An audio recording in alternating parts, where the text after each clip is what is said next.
Welcome to another week of Unturned Pages. How are you, Russ? Doing well, besides we're sweating over here in the hot Massachusetts heat. I'm hot in here in Minnesota too, so we're about the same, I think. I think so. Probably. But if we have an announcement to make tonight before we get in with our guests, with my I can't even talk today. With my persistence, and talking with this one guest for July 10th, we can finally make the announcement that Chelsea Landon of Project Fear will be joining us on July 10th. Yes, that is a Monday night. It's going to be at 7 p.m. Central, 8 p.m. Eastern. She'll be coming on to talk about Project Fear, the behind-the-scenes information, maybe giving us some clues of what's coming up for Project Fear, and just her, like, what got her into the paranormal and all that fun stuff we want to know about Project Fear and Chelsea. So I'm super excited. Yeah, that'll definitely be a great show, and it's one of those that we kind of went off the books on it and brought her in for a special time, and extremely excited about that one, especially with the launch of Project Fear. We timed the announcement of it perfectly. Yeah, I think Russ probably shit his pants when I told him that we finally have a date for her. Yeah, I did. I kind of was like, I didn't know if it was just a pipe dream or if it was more like, are we actually going to nail her down for a date or not? And we finally did. And if people don't know, Chelsea is my eye doctor here in Minnesota, so I was able to talk to her in person, and she's like, I'll come on. I don't know about the boys, but I'll come on. I'm like, let's make it one Chelsea interview, and let's have you go rogue. So, but Why that not? will be July 10th. We still have our Sunday show on July 9th, which with Rich Valdez, the demonologist who is being featured on the Legions of the Exorcist with Bishop James Long on the Travel Channel on Thursday nights. So 2 shows that weekend, no shows next weekend, but we'll make it up the following weekend. Yeah, I'm still trying to figure out if I want to do my show on the 3rd or not, and I don't think I'm going to. I won't. It's a holiday weekend. No one's gonna. Yeah. But that announcement is over. We're super excited. Go watch Project Fear today. This past Friday's episode, next Friday, and the Friday after, before you tune in on Monday the 10th. Come with your questions. It's gonna be a great interview. Quick interview, only 30 minutes, unless we get her really talking, which is not that hard with Chelsea. So we'll have fun. But tonight, our guest is Julia of Astrologize It, based here in Minnesota. They do astrology readings. So we'll be talking all about astrology, something that Russ has no idea what it's about. So it's going to be a fun evening of conversation. So let's bring her in. Hello, Julia. Hi, everyone. Hello. How are you? Oh, I'm doing so great. I get to podcast tonight. How could I not be doing great? I know. You're based here in Minnesota, just like me. We haven't met in person yet, but we will make that happen this year sometime. But I know Jody talks highly of you, so I was super excited to get you booked on the show. So let's dive into astrology tonight. Awesome. Thanks for having me. Yeah. So tell the viewers a little about yourself and what got you into astrology. Yeah, so I'm Julia. My business is Astrologize It, where I do astrology readings, but also coaching sessions for people who are interested in learning astrology or have done a little bit of it, are practicing it themselves, and they can come, and I'm happy to do one-on-one teaching or group teaching, because I really believe that we're in kind of this new era for astrology. Astrology has been around for thousands and thousands of years, but only in the past 15 years have things like online charts been available. And so there's this brand new renaissance of people that can pull because of computers, very complex information about their astrological charts. So now so many people are doing astrology. And I'm just so passionate about helping people learn how to do that, to understand the history, and to learn to read astrology and learn to read their natal charts with kindness and compassion for themselves. Totally. Yeah. And like the quote that I have on the screen came from your Facebook page, which I found really great. Astrology isn't about telling who you are or what will happen, but it's finding the right questions and exploring them with an open heart and open mind. Yes, yes. One of the things that's important to me in my spiritual practice is that nobody knows you better than you know yourself. You are the expert on you. And astrology can be a guide for opening up some new ways of thinking about yourself, but ultimately, you are the person who knows you best. Totally. So for people who don't know what astrology is, dive into like the basics of like what is it and what was like the first person that used astrology. Right. So astrology is so old, it's got a very difficult background to trace. And in fact, there is not just one type of astrology. Astrology is maps of what the stars are like in the sky, and then ascribing meanings to the planets, the placements of the planets, and then how they have an impact on everything here on Earth. Kind of the like, as above, so below. Literally, the above is what's happening in the stars. And almost every major and lots of other indigenous groups have some form of astrology. It's not something that's just Greek or Babylonian or Egyptian or Indian. It's all over. Since there have been humans, people have been looking up at the stars and trying to find meaning from it. I mean, what kid doesn't do that as well? Oh yeah. So this has been around for thousands and thousands of years. I practice Western astrology in particular. So that has its roots all the way back to the Babylonians and then the ancient Greeks and all the way through Western history up until now. So yeah, it's very, very old. And in fact, it was very mainstream for a very long time. Up until like the 1770s, you couldn't practice as a physician unless you had a very, very strong astrological knowledge, because astrology was the main way that people diagnosed disease for hundreds and hundreds of years. It was just a very basic part of life until the scientific revolution. Interesting. I did not know that. Yeah, Well, see- it disappeared kind of for a while, but it's everywhere in Western culture and history. So with astrology, it kind of seems like it shares very similar ideology with the paranormal field, because as we know, stars are constantly being found, galaxies are constantly being found. And it's the same way in the paranormal field as to new techniques are always being found, new equipment, new locations, things like that.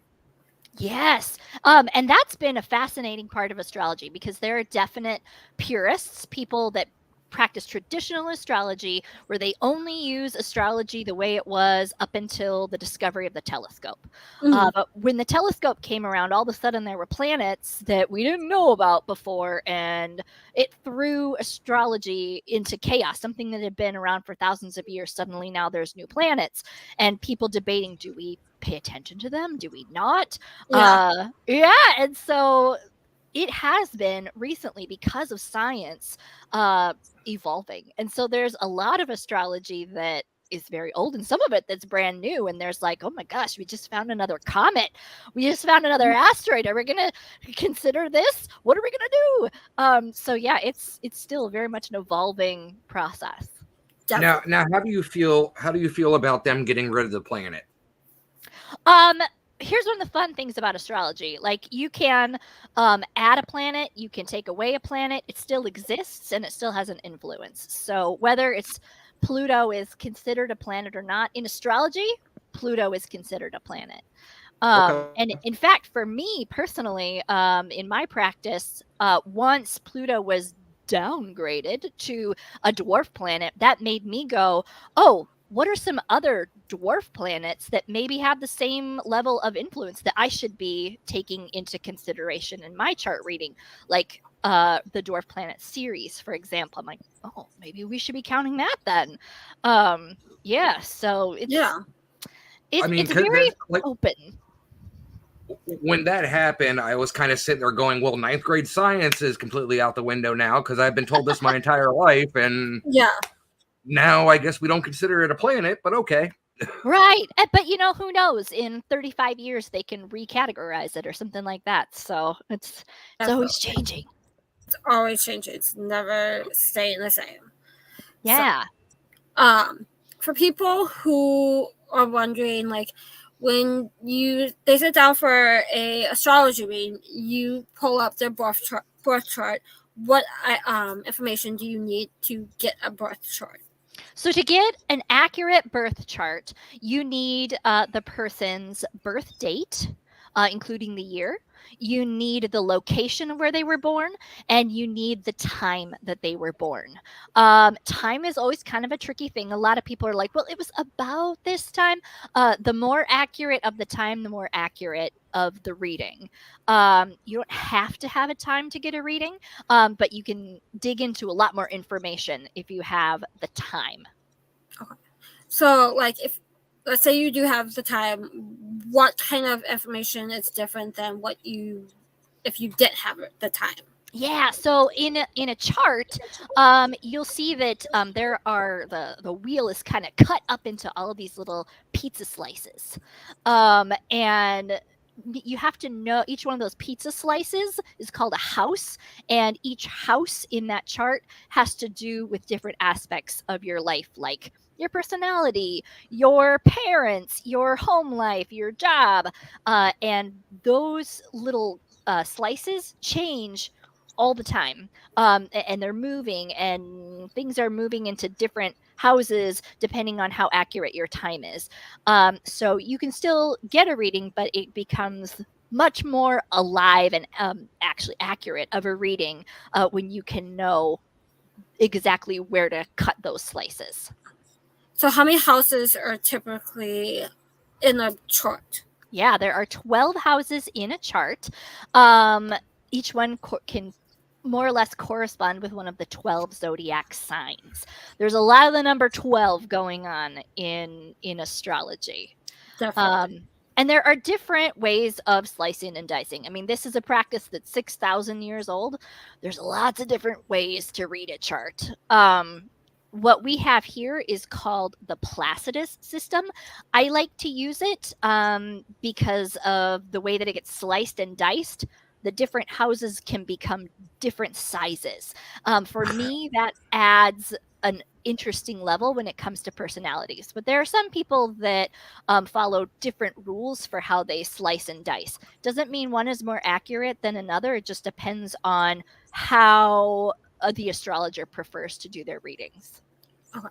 So in astrology, there are the three big ones. What are the three big ones in astrology? Yeah, the ones that people talk the most is your big three are the sun, the moon, and your rising sign. And I think the reason why people really attach to that is because those are very powerful indicators of personality. They're things that tend to ascribe the most to your personality. So what is a rising sign? Yeah. What does it mean? So this is what I love to do at a reading is trying to get people oriented with the chart. So what am I looking at? This big slice of pizza. There is, you'll see a line that goes right through the middle of the circle. It dissects it. It has ASC. That's the ascendant line. It goes all the way, slices it in half. That is the horizon of where you were born. So everything above that is kind of like what's in the sky that you could see overhead at the moment of your birth. Everything underneath is what you couldn't see because it was on the other side of the world at the time. That kind of like orients you. So Jenny, we're looking at your chart here. You were born at 5:30 p.m. Mm-hmm. So we can see that like the sun was still in the sky. If you look at it, that's the one that's a circle with a dot in it. So Mm-hmm. the sun was still shining. There were planets that were in the sky, but it was still daylight, so we couldn't see it per se. But that's where they were. The moon is down below there. The moon was below the horizon line, so we didn't see it at that time. Okay. So just to kind of orient you, the ASC, the ascendant, is what zodiac sign, or like it's not exactly accurate, but what slice of the heavens that was ascribed to Sagittarius was peeking right over the edge of the horizon. So that means that the ascendant has to do with what you put forward in the world. I like to call it your shield. So how you feel most confident going out into the world. It's where you're good at surviving. It's where you're smart. It's where you feel confident. It's how you like to lead. For you, it's the sign of Sagittarius. The zodiac sign for Sagittarius is about being smart, being knowledgeable, seeing the big picture, being interested in an adventure and exploring new things.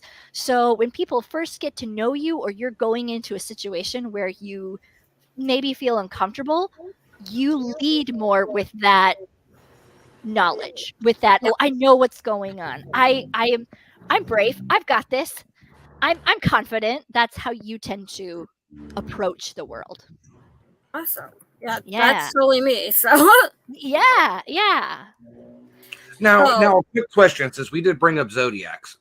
Mm-hmm. How did you feel like back a couple years ago when they were talking about shifting the zodiac signs? Yeah. Okay.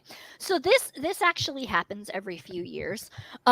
This gets in the news cycle. This has been around for a long time. So in tropical astrology, which is the astrology that I practice and that you encounter the most on like the internet and pop astrology, the signs themselves don't actually correspond with where the constellations are in the sky, because yeah, those move over time. In tropical astrology, the signs are split up into 12 segments that correspond more with the seasons of the earth than what's actually happening in the sky. So even though things shift around a lot, it's really tying more to the seasons on the planet earth. So yeah, even though technically if you were an Aries, you suddenly shifted into another one, that doesn't really change if you're following tropical astrology.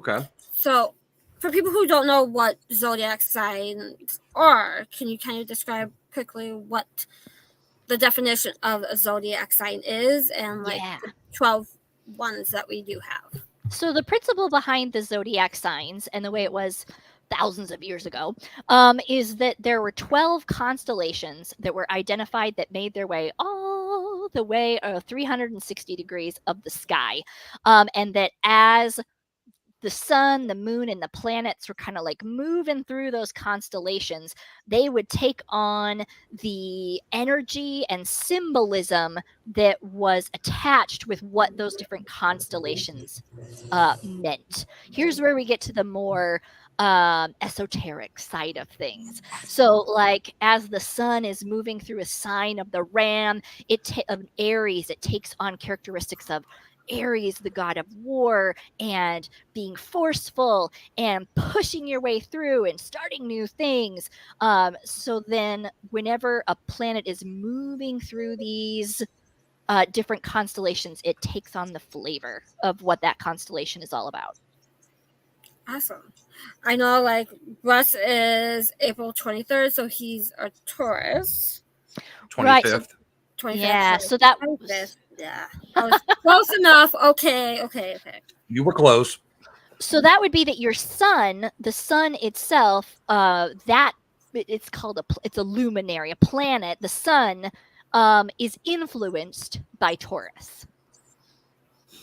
what are some characteristics of a Taurus? Yeah, so the constellation Taurus and the zodiac sign Taurus is actually attached with the sign of Venus. It's very much about love and about appreciating the here and now and like feeling your five senses and enjoying life and indulging in what feels good in the moment. It can be some like one of the big things they say is that the bull is stubborn. You hear that a lot, and that can be, but really Taurus is about Taurus knows what it loves and it's not going to surrender what it loves without a fight. I think that describes us very well. So if we're talking about a sun, and this is a big thing, when people often say, I am an Aries, I am a Virgo, I am an Aquarius, what that means is that the sun was traveling through the part of the sky attached to that sign. It's not necessarily your personality. Some people don't feel at all attached to the sign where their sun is. So what I like to say in astrology, the sun represents it's sometimes called the spirit, the higher self. I like to think of it as the best self. When you're acting out of your best self, really shining, really doing what makes you feel good, you start taking on the characteristics of that sign. Not everybody feels that way all the time. Some people do. Sometimes it's something we grow into. A lot of people find that they don't really resonate with their sun sign until they get older and have lived a little bit longer. Totally. Like Leo is supposed to be stubborn, and what are the characteristics of a Leo are there? I should know this because I'm Leo for a big thing is leadership. So Leo is attached to the lion, the king. I like to think very much about the divine right to exist. Just like the king shows up and is like, I'm here, I exist, I'm the king. I didn't have to like work for it. I just was born into this. And Leo has that too, where it's like, I show up and I'm okay. Hey, I am interested in being the leader and shining, and I like people to look at me, and I like to give people permission to be their full selves. Totally. That's totally me. Yeah. Well, and Jenny, your chart is really interesting to me because you have an interesting situation in the kind of astrology that I practice. Your sun and your moon are in what are called intercepted signs. Oh, really? Yeah. So that means that they are in a house, but the sign itself is like squished inside the house. So it's not as strong as it would normally be.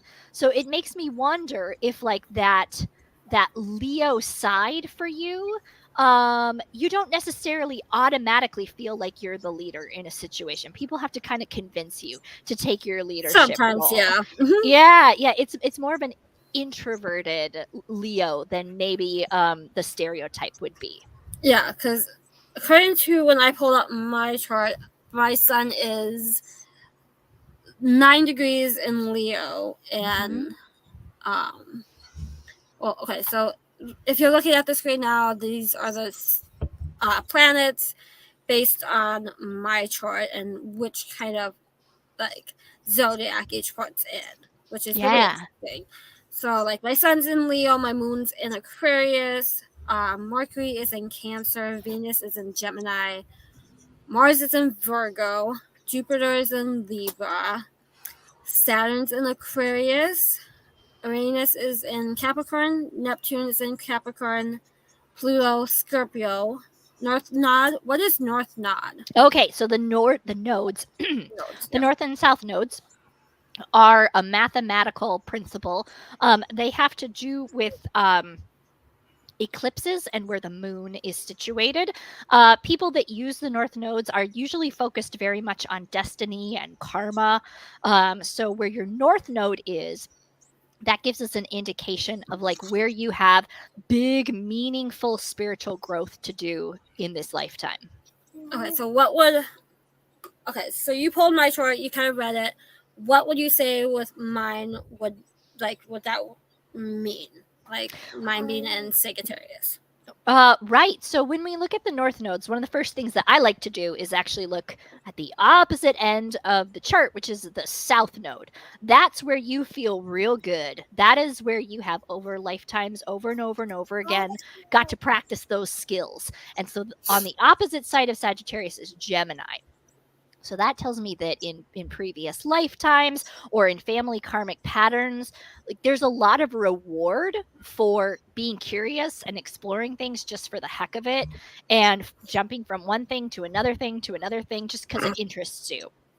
What you're being called to do more in this lifetime is learn how to take all of those little bits of information and turn it into a bigger, more meaningful story, and then to share that story with the world.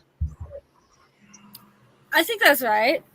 Especially like if you think about it, like this podcast and stuff. It's like you're sharing different things about that you're interested in and teaching and informing others. So I think that's why I've had so many radio shows and podcasts, right, Bus? Right. But a big part of the Gemini and Sagittarius is like learning to transition from being the eternal student into actually being a teacher. Interesting. Let's see. Now here's a question for you. So yeah, I've had different readings done by different psychics and whatnot in the past. I was told my passion for photography and my passion for radio has always been led by my grandparents because my grandfather was a aerial World War II photographer. And my grandmother was actually on radio in Ohio where I grew up during the 50s and 60s. So, and that was something they never really talked about, but it's do you believe in the trail of influences, I guess, from past ancestors? There are definitely people that read that in charts and are very, very skilled at like past life readings and ancestor readings. And I have had some experience with seeing some of that come up in the chart. But one of the principles of astrology that I really like is that your chart is an expression of this lifetime and this lesson. And that even if we believe in like past lives and ancestor work, this lifetime is the one with the lessons that we need right now. And the idea is that when you are breathing in your first breath, when you are born, that chart is imprinting on you. So even if like I die and go on to another lifetime, I will never again have the exact same chart. This is a chart. This beautiful lesson is a one-time shot, and this is the one-time shot I have to lean into it. So maybe you can like find some of that, but I think how I love astrology and especially natal chart astrology is how am I going to lean into this life? I could see that, yeah. Definitely. Yeah. So it's just more just for yourself. You could do it on like if you're moving, like a wedding, major life events, correct? Yeah, you totally can. Yep. In fact, I had a reading not too long ago about someone asking whether or not this is a good time for them to adopt a dog. Yeah, and it totally showed up in their chart. Yeah. Yep. Wow. It's like I know I've had friends do it. I'm like, if the wedding, what's like the wedding date going to look like? Astrology-wise, I'm like, okay, I've never done that, never thought of that, but that's interesting. Like, you can see if you like solely like match for that person and what that day is going to kind of bring to that marriage. Totally. Event astrology is really fascinating field. And I think it's really interesting too, because you can kind of like, yes, there's some influence you can have. But I also find that things tend to unwind the way they're supposed to. Totally. So like I know like in the metaphysical world, a lot of people talk about like Mercury retrograde and how not to do several different things during that time. But all the planets go on retrograde, correct? That's right. So Yes, I all the know like planets do. The sun and the moon don't. okay. I know like Pluto is supposed to be going into retrograde soon. Mm-hmm. What are some characteristics of when Pluto goes into retrograde? That So people will Pluto is a super slow moving planet because it's way the heck out there. And Pluto is actually retrograde 6 months out of the year. It's almost retrograde as often as it is not. Oh, Excuse me. So what that means, first of all, planets don't actually move backwards. They're always just still going in a circle. It's just that it looks backwards to us. It looks like the little star point is actually moving backwards because it's passing us and different things are happening on an astronomical point of view. In astrology, what we do with retrogrades is it's often a time to slow down because the energy of the planet is then at first becoming really strong because as it's like starting to look like it's moving backwards, first it stays like looking like it's stuck in the sky, not moving at all. So then that energy of that planet gets really intense. Then it looks like it's moving backwards. That's often a time for us to have what needs to be called to our attention comes to the surface. We talk a lot about Mercury retrograde because it happens 4 times a year. It's pretty often that it happens. And things tend to go haywire with it because Mercury is all about communication, about how we view the world. And so when we're asked to take a step back and kind of assess how things are working or not working, our culture doesn't like to do that. So things tend to get a little icky and go awry. So what often happens with that retrograde, it's moving backwards. Things tend to go awry. Things come to our attention that we've maybe been ignoring. Then when it goes back to forward motion, we're often asked to explore the same situations again, but maybe after having learned a lesson or two. So are retrogrades things to be afraid of? Absolutely not. I often find retrogrades to be the times where, even though some unfortunate things can occur, they really point out what's working and what's not working. yeah, I totally get Now, that. Like, I know a lot of people say, like, during Mercury retrograde, don't sign, like, agreements and don't do this. It's, like, kind of, like, tells you to stop and look at what's working, what's not working, and go from there when the planet is not in so much of a retrograde, and then go from there. It's, like a time to pause, reflect, and change if needed. Well, in this summer, we're getting ready for a Venus retrograde that I'm really excited about. It's going to be in the sign of Leo. When Venus goes retrograde, the way things go awry, we often start calling up those exes and want to re-examine why the loves of our lives didn't work out. There's a temptation to do that. Venus also rules beauty. We start making beauty choices that maybe aren't that good for us. Hair colors change and bad haircuts happen. Tattoos appear that people are like, what was I thinking? So Russ, don't go get a tattoo during Venus retrograde. Very careful about tattoos during a Venus retrograde. And when is that supposed to happen? That is going to happen end of July through about mid-August. So. Okay, so I'm safe if I get a tattoo at the Battlefield Bash in the beginning of July. There you go. Yeah, get it. Yeah, perfect timing. Yeah, get it done like tomorrow. But Venus is all about our values, what we think is beautiful, what we love. So having a time to like actually consider, are the things that I say I love actually what I love? Am I living that way? It's a wonderful, wonderful thing to be questioning. Now, do you believe in the whole folklore of the, everyone goes crazy on a full moon? Oh, that is a good question. Scientifically, this is a fun fact. So we often hear about how people will make the argument that like the moon moves the tides. How could it not have an influence on our physical bodies? Scientifically, it doesn't.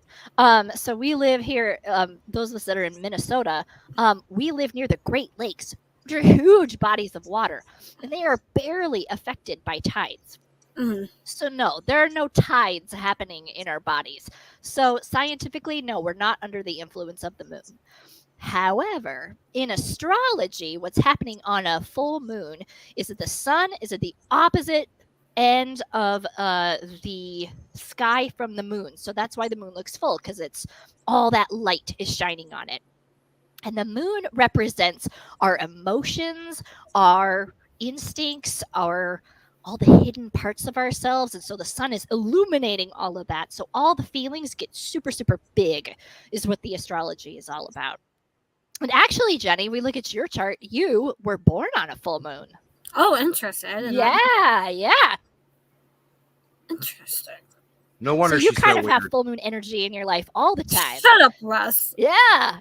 We're just like your sun wanting to lean into that Leo side, be full-hearted, full of energy, claiming all of your power, is on the opposite end of your moon, which is in Aquarius. And the moon says, I kind of want to peace out from things. Like, I don't want to be the leader. Like, I want to tell everybody how they should do things, but no thanks. I don't need to be in bye. And so you have those two sides of you going on all the time. That's so true. I'm actually really interested to see what mine would be. That would be very interesting. Yeah, and that's such an interesting part. It's part of why, like, if you're going to figure out your personality per se, really knowing your moon sign is important, because the moon is how you act when we're kind of like not in control. I like to think of it as when we're in our lizard brain, we're in our moon sign. When we're stressed out, when we're just not thinking clearly, when we're having a big emotional reaction, we tend to act like our moon signs. Okay. Interesting. Yeah, so with that, I'm going to try to pull Russ's if he gives me the wonderful. info I need, so we can look and compare between the two. Let me see here real quick, because I actually, in fact, just the other day pulled out my scrapbook, and it actually has my birth time in it. So oh wow! So while he does that, I know like some astrologers talk about how the elements relate to the zodiacs. Can you talk about that a little bit? Big time. I love talking about the elements. So when we have got the 12 signs, and there are 4 elements: earth, fire, air, and water. And they repeat over and over again. So Aries is the first sign of the zodiac. That's a fire sign. Mm-hmm. Taurus is earth. Cancer is water. And when Gemini is air. So we got the 4 elements, and they go in a circle that way. So depending on, like, Jenny, for example, you have that Sagittarius rising and you have a Leo sun. So that means that your two areas that are all about leadership for you, you have like a fiery leadership. You take on the element of fire to do that. You want to like get things started. It tends to be high energy, like, hey, let's go, let's do this. Whereas if somebody was like doing leadership in an earth way, it would be like, let's say it was a Taurus sun and a Taurus rising, that could be someone who's more about like, hey, everybody, I have a solid plan here that we can rely on. Let's do it this way, huh? How about that? Yeah, and it's going to be like a different flavor again. One of the things that I at Astrologize It that we feel really, really committed to is that at its roots, astrology is really a shamanistic practice. We don't know really what Martian energy is. We're not on Mars. We're not from Mars. We wouldn't know Mars if it hit us in the face.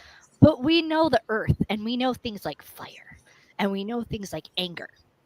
And so all of the language of astrology, all of the symbolism of astrology is really tying us back to the earth and back to nature.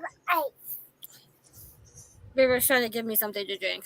Woohoo! Okay, I pulled Russ's. Let me pull it up here. Hold on.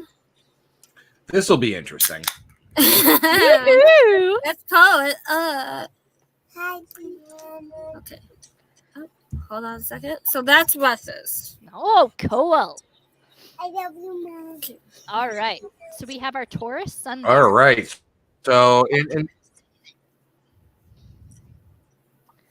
Right. So we were talking about that Taurus sun. Looks like we've got an Aquarius rising. So Aquarius rising, folks, we were talking about that shield, how you like to lead into the world. Aquarius rising says, ha, I'm weird. I'm safe because I'm weird. I'm not like you people. And so there leads with a lot of I'm different. I don't follow the rules. I like to be a rebel. I like to shake things up, live with it. That's kind of the way that an Aquarius rising wants to go out into the world. And so it looks like, Jenny, I don't know if you can see if that moon, it looks like that's an Aquarius moon. It's right on the edge. Yeah, I think so. But that would be similar to Jenny, where the moon, the Aquarius moon likes to peace out. Like when the big feelings come, they're not in it for a fight. It's more of a deuces, I'm out of here. And they tend to take a step back. They tend to need space to figure out their feelings. They need to do it alone. That makes sense for any time a major conflict comes up. I like to just step away and I shut myself down. And But you also have a chart, because here's another layer, where the moon is really, really close to that ascendant line. So that means that in everything you do, there's going to be an extra flavor of feeling to it.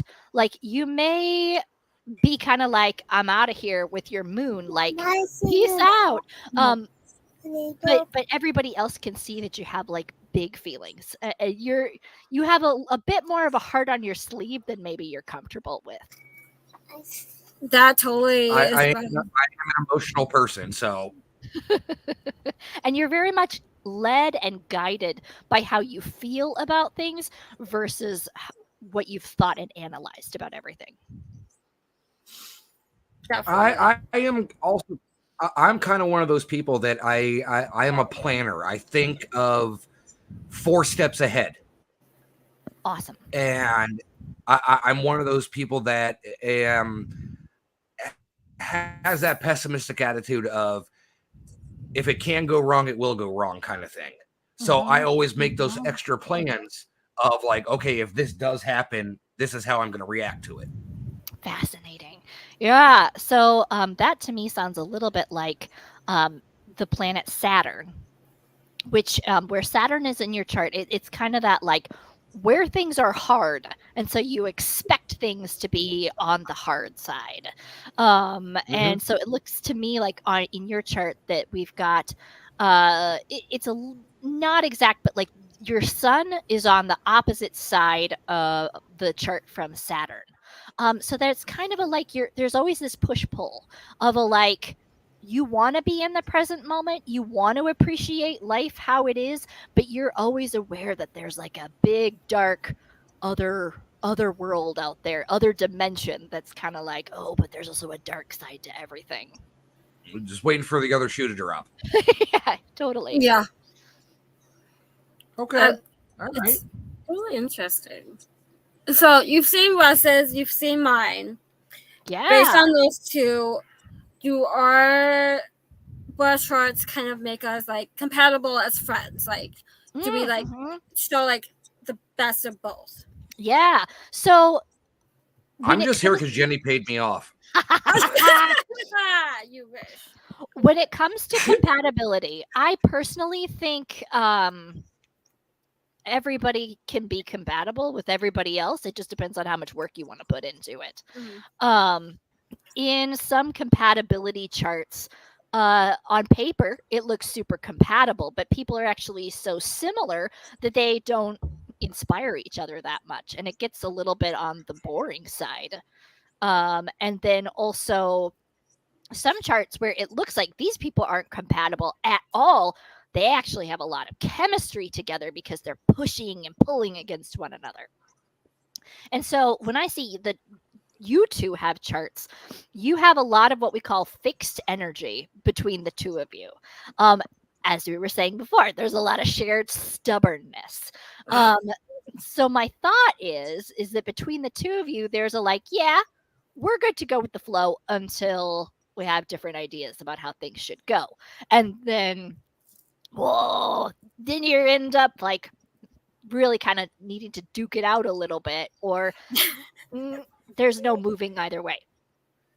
But well, that's it's funny good. you say that. It's funny you say that because actually, I'm returning. Jenny and I started this podcast. God, last year, 2 years ago. Yeah, something like that. And her and I ended up having a disagreement.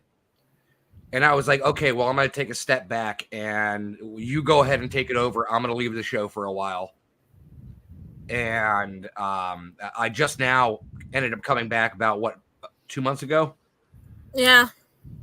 So it was kind of one of those things that I had to say my piece. I let it simmer down and then came back because Jenny actually not necessarily waved a proverbial white flag, but was like, hey, if you could you help me out? And I gravelled on his feet and asked me for help.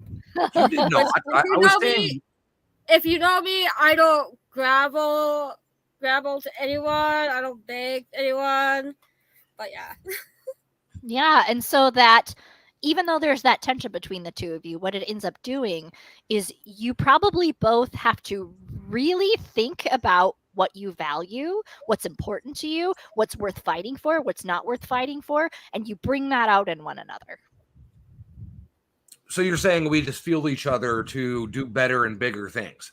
Exactly. Definitely. Well, July 10th, Chelsea Layden. So yeah.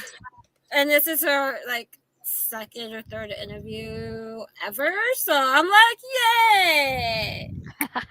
You gotta be I don't want to plug that, but do us a favor. Go ahead and plug your company. Absolutely.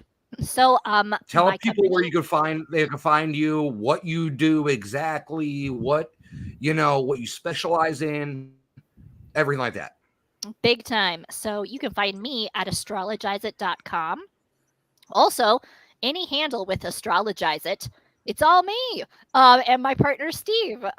We are on the social medias. We have a podcast of our own where we dig into where we dig into like more everyday things and how we can look at it through the lens of astrology.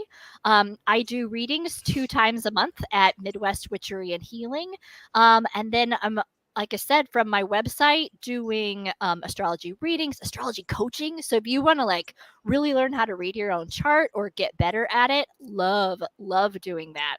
And then also I'm a flower essence practitioner. So I do work with flowers and herbs, and then actually look at your chart and see what kind of herbal brews can actually help you learn and grow, kind of taking it a next step. Now we know this about me, what do I do to grow from it? So what do you suggest for me, since you looked at my chart since I gave you the info, I think on Wednesday? Yes, look it over, brew your mind. What would you suggest? So for you, flower essence, right? What I get the feeling for is starting to lean into that leadership and actually being learning how to like take on that leadership mantle with that Leo self, especially now there's all sorts of good juicy Leo energy happening. So the flower essence I would suggest is larch. And larch is the tamarack tree. And so you can take flower essence larch. And what it does is it helps you accept yourself for exactly who you are, even if it's like weird or out there or different than what people might expect. It's a lot of like, hey, this is me. I have a gift to give to the world. Interesting. I did not know that. Yeah. Okay, Yeah, now I so gotta check say, me what out. about me? Since you read my chart, what do you think? Yeah. Okay. So for you, the plant that I would think of is looking at that Aquarius moon.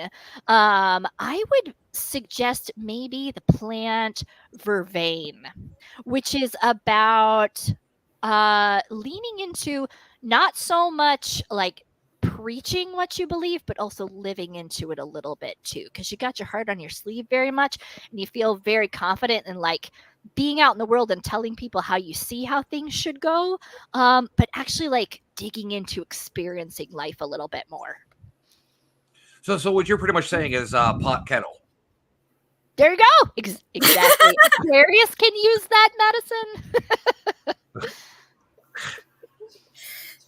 It's why we've been such good friends for how many years, Russ? Like 15? 15 some? Yeah. We haven't ever stopped being friends, ever? No big arguments? No. Oh, no, and I do want to say, while we have a second, a big happy birthday shout out to Chris Davis, as well as Bonnie Gurney. Yes. Oh. So, my mama and my hobby. And I actually met Chris before I actually met Jenny. In person. In person. I was going to say in person, not before. And I can say I was very surprised they ended up together. I'm not surprised, but I am. Especially that Chris would pack up and move halfway across the country. So, but a big happy birthday shout out to them. I know Bonnie's been going through some things right now, and it's I can't wait to see you two in Gettysburg. So 20 days. I think we're down to 20 days. 18. 18. Party. 17 for you, 18 for me. Party for me. Gettysburg. Haunted City. We love the paranormal, and Gettysburg is like the most haunted city. Yeah, I could probably say, because all the battles that were fought there and stuff. I don't know. You could always battle. You could always throw up the conversation of Savannah, Georgia, or New Orleans, like as being the most haunted city. Shanda just popped up. Julia and I know her. She's a local author through Llewellyn here in Minnesota. She's been listening on, so that's awesome. Thank you. We'll get Shanda on one day and talk about psychic abilities. Yes. I feel so secluded out here on the East Coast. One weekend, I told you, I'm going to fly your ass out to Minnesota and introduce you to all these Minnesota people that we've had on the show. Well, you also said you want to take me to Broadhead, so I said I'm going to bring you out for like a week. Yeah, well, I mean, I'll have to look into my schedule, but yeah, it's pretty clear. I was gonna say, what schedule is this? Are we talking about? Maybe once I fully recover from my surgery, maybe we'll start talking. Yeah. But yeah, what is your website? Astrologizeit.com, and then all of the Astrologize It on Instagram, TikTok, all the social media thingers. Awesome. And people can get readings with you through your website? Through the website, or if you happen to be in Stillwater, check out Midwest Witchery and Healing. That's another place to get in-person readings. Yes. Now I'll ask something. What's your, I feel very lucky that you just did a reading for me. But what's your average price for a reading? Because I know I'm pretty sure it probably goes from like a basic to an in-depth. Absolutely. Yeah. So what we do is it is $50 for 15 minutes, 70 for 30, and it kind of goes up from that. I recommend if you want like a really, really in-depth reading of like the whole chart, go for the full hour so we can like really, really dig in. And then when it comes to coaching sessions, there are different packages available for like how in-depth of training you would like to do. Yeah. Okay. Yeah. People have been saying I should get into astrology, and then they say I need to do oracle card readings, so I have to dive into one of those. I don't know which one yet. Well, in my Jenny, advice, a maybe you lot of people are really intimidated by astrology because they feel like, math, there's so much. And I always say, just you don't have to know everything to start using it. Just start digging in and start practicing. You don't have to know it all to actually start really getting into it. Oh, okay. Jenny, I think you need to slow down on how much stuff you jump into. I mean, you do the whole Reiki, you do, the crystals, you do all that, like the aura photography. You find something that interests you and go from there on it. Yeah. Because I had to do the aura photography. And then today I got an offer to do Reiki at somewhere in Right Bear. So I'm like, maybe. And then she's talking me into doing massage therapist licensing. I'm like, okay, that's a whole new idea. Incorporating massage into my Reiki. Your plate is like an all-you-can-eat buffet. It's overflowing. Okay. Okay, Russ, I've been that way since you met me, right? Scatterbrained and going in 9 different directions. Yes. Mm-hmm. I'm pretty sure that's like in my birth chart as well, like hopping from. Yeah, we talked about that Gemini South node where it's the like you want to do it all, and your big challenge for this lifetime is how do I bring it all together? Well, thank you again, Julia, for coming on. We'll definitely get you back on to do a little more in-depth podcast about astrology. But I think this is a really great like intro to astrology, and I think you got Russ's brain kind of thinking and coming up with things too now. This isn't just the I'm listening nod. That's the like, yeah, this was a really good show, and it I'm taught so me a lot. flattered. Thank you for having me. No, thank you for coming on. I know when I told Russ we had the astrologer coming on, he goes, I know nothing about this, so I'm just gonna let you like take charge. But now I think if we I came into this completely blind. I think when you have come back on, he's gonna have a lot of questions for you. Perfect. I love it. Well, thank you again, Julia. Yeah, thanks so much, y'all. Yep. So that was Julia of Astrologize It. Great lady, a lot of information. Even Russ got his chart kind of read quickly, so that was fun. That was a lot to take in an hour. So I mean, yes. But if you weren't here in the beginning, that was risky for me to kind of have my chart read live on air and everything, and like putting it all out there. So hey, I'm glad I did because it all out. So it's just let's open the gate doors now. But yeah, yep. If you weren't here in the beginning, no show next weekend. It's a holiday weekend. We're gonna take the weekend off. I will be working my part-time job, get ready for the remodel there, so I won't be even home for next Sunday. But we'll be back on the 9th, with Rich Valdez of Legions of Exorcist. He's a demonologist. He's been on before. We're going to do a dive. Wow, I can't even talk today. A deep dive? I guess we went to closing already. A deeper dive into demonology and being an exorcist. So I'm super excited. And then join us the following night on July 10th when we have Chelsea from Project Fear on. Well, this will be one of the little rubber ducky. Yeah, we're gonna have a rubber ducky in each of the cameras probably. And you never know. You never know. Dakota, Tanner, Alex might pop into the chat. Who knows? We can hope. but I have a feeling that night will definitely be a record-breaking night for us. And Of course. hopefully open doors for bigger things. But I'll be seeing We already have a few on the mind. Yep, I'll be seeing Dakota, Tanner, and Alex and Chelsea in August again. Well, I'll be begging Dakota and the boys to come on the show. I'm thinking if we do one of the boys a week or something, that would be really fun to kind of get to know them on their personal level, besides just one big group. Because each one has different history of paranormal and what got them into paranormal and what their thoughts and their theories and stuff are. So it'll be interesting. It'll definitely be another Mount Everest to climb, I guess you could say. Definitely. Like, and if you have not seen it, if you have not watched Project Fear on YouTube, it is free. Go check it out. Part 1 just launched on Friday. Part 2 launches this Friday. And after watching Friday's episode, I messaged Russ. I'm like, we need to go to Sweet Springs Sanatorium. Like, yep. That place looks like. I remember when it was on season 1, and I was like, okay, this is a cool place. Now them going back and having all this activity they did makes me like, I want to go.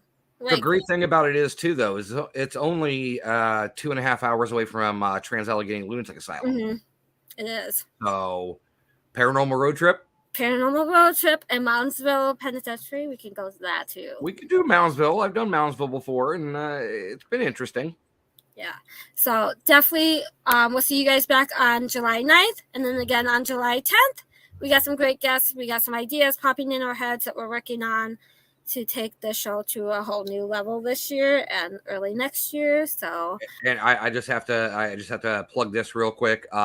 My show Compass of Curiosities is on Monday nights at 9:04 p.m. Eastern time. I know it's an odd time to be on, but I work with the network Legit Podcasts, and they've been great so far. Tomorrow night, I actually have on Ernie Pack from Duffield Fort, I believe it's called.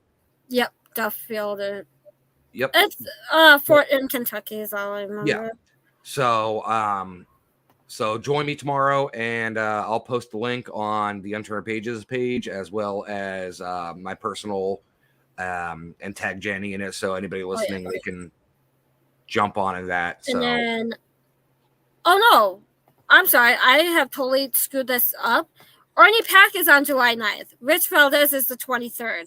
Oops, I got that all mixed up.